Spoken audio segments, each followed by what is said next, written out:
Hello friends, it's Tuesday, October 10th. Welcome to CNN 10, the best 10 minutes in news. I'm Coy Wire. Thank you for spending part of your day with us. Today on the show, we're going to take you back to Israel and Gaza, where the world watches as fighting between Israeli Defense Forces and Hamas militants continues. This level of fighting has not been seen in Israel since the nation's founding in 1948.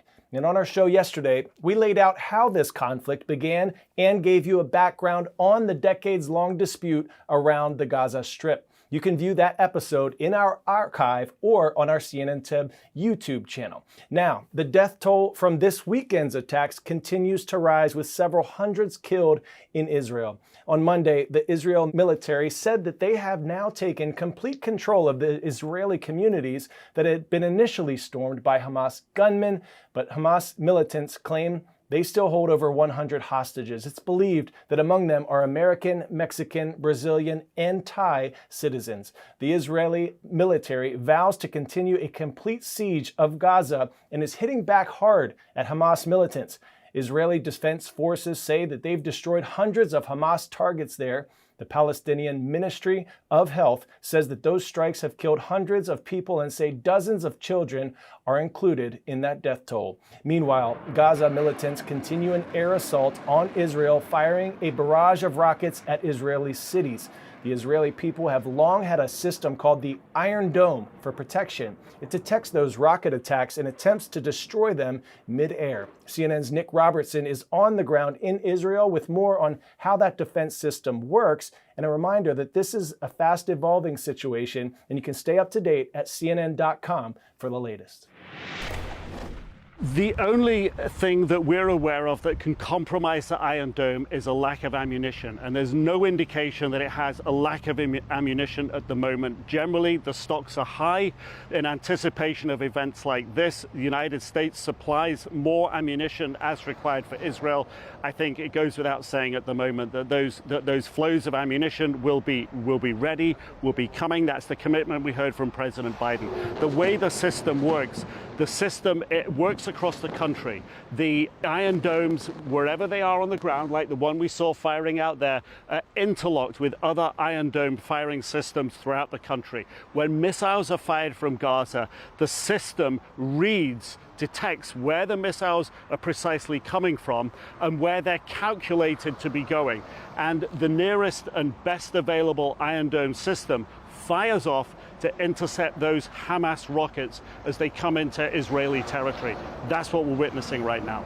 This is the defensive missile system taking off. The sirens were going off around here, and I can see black smoke rising just to the left of the Iron Dome. That's new black smoke. Black smoke often indicates an impact. We don't know that right now, but we have seen at least several dozen of these interceptor rockets, the Iron Dome, taking off here.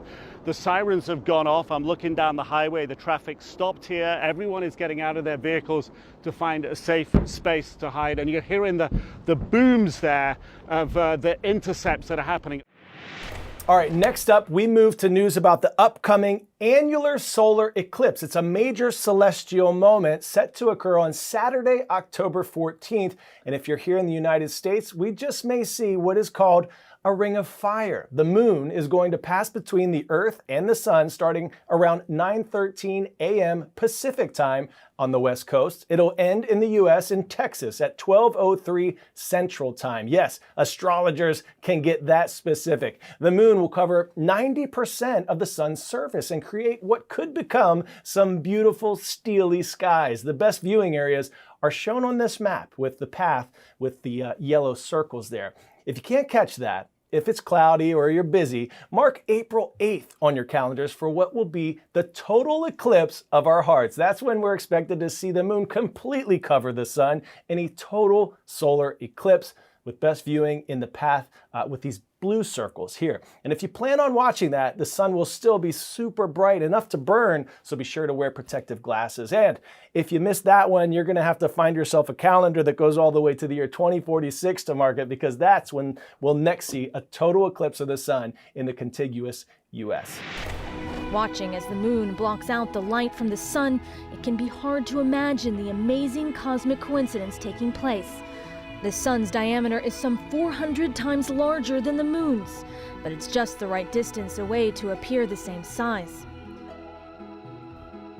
For a couple of minutes, when the sun and moon are perfectly aligned, the moon completely covers the sun's disk. The sun's atmosphere, or corona, can be seen in the dim light along with stars and planets. This so-called totality only exists in a narrow band, where the moon's shadow falls on the Earth. Outside this zone, some observers can see a partial eclipse, where it looks like a chunk has been taken out of the sun. It's not a phenomenon that will last forever. The moon is slowly moving away from the Earth, and one day it will appear too small in the sky to cover the sun completely. If you are lucky enough to see this incredible spectacle, remember, never look directly at the sun, even with everyday sunglasses. You risk causing permanent damage to your eyes. 10-second trivia. Which of these nations would you find on the southern end of the Malay Peninsula? Bangladesh, Singapore, Cambodia, or Vietnam? A city, nation, and a state. Singapore is your correct answer here. Ding, ding, ding. Now, some of you may already be working hard to save up for the day that you can buy your very own car. Well, in Singapore, where we're going to take you next, that's going to cost you 104,000 Singapore dollars or 76,000 US dollars. And guess what? That fee doesn't even include the car. CNN's Christy Lou Stout explains the policy in one of the most expensive cities to live in the world. Owning a car in the tiny island nation of Singapore could burn a massive hole in your pocket, and that's before you get to the part when you actually buy a car. Let me explain. An immensely space-starved Singapore runs on a quota system. So if you want to buy a car, you must first bid for a certificate of entitlement, basically a license just to own one. Now, this is over and above a driving license, and it costs $106,000. That amount could fetch you not one, not two, but 4 Toyota Camry hybrids in the US. And that makes Singapore the world's most expensive city to buy a car in. But credit where it's due, Singapore has an impressive local transport system catering to its 5.9 million citizens, connecting all parts of the island that can be driven across in less than an hour. Our space is finite, which is why the quota system was brought in more than 3 decades ago. It limits car ownership to keep traffic in check and reduce emissions. So owning a car in Singapore, one of the world's most expensive cities, is not just a luxury, it's almost out of reach for many. Christy Lou Stout, CNN, Hong Kong.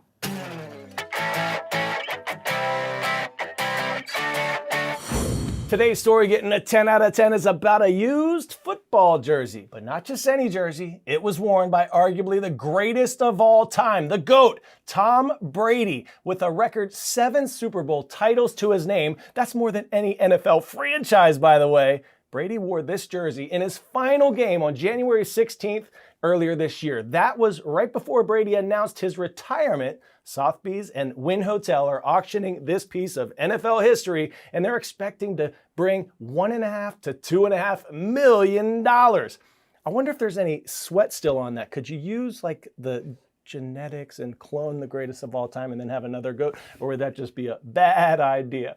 That's all for us today on CNN 10. You all know what time it is. You have the rest of the day to send me your most sagacious, prodigious, unequivocally idiosyncratic words to my social @CoyWire for us to feature your word Wednesday. So submit your vocab word along with the definition, your city, state, school, and even your teacher's name if you want in the comment section of my most recent post. And we're going to choose one good one to work into tomorrow's show. Good luck. Now we get ready to rumble. Today's shout out goes to the Waverly Warriors at Waverly High School in Lansing, Michigan. Rise up. I'm Coy. This is CNN 10, and we'll see you tomorrow.